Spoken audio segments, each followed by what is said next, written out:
because people want to have more pleasure, and then it's like, and it's going to lead you into your shadow work, and it's gonna support you, just as you're saying, to meet often the shunned and rejected parts of ourselves, and it's going to support me to love them, and to meet them with that compassionate heart space when they do arise, hopefully.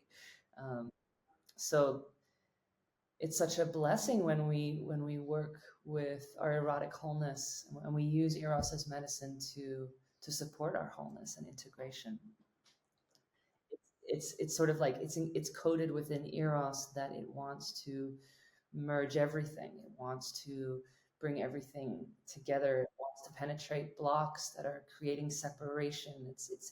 It's got an inherent medicinal transformational quality that it seems to be its purpose, and that will happen at every level of the microcosm and the macrocosm, depending on where we're working and where our sense of self is anchored.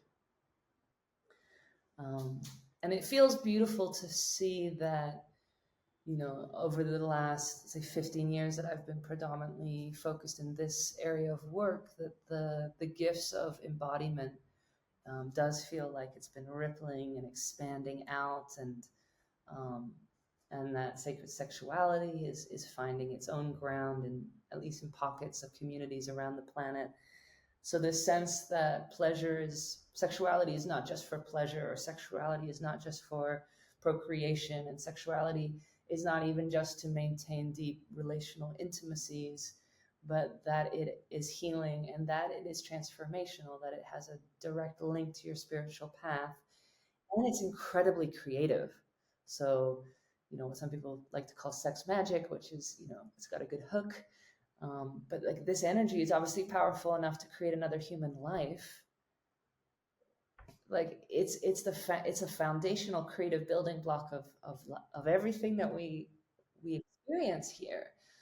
So as we heal, as we integrate, as we start to move with this energy with more and more wisdom, what do we really want to create?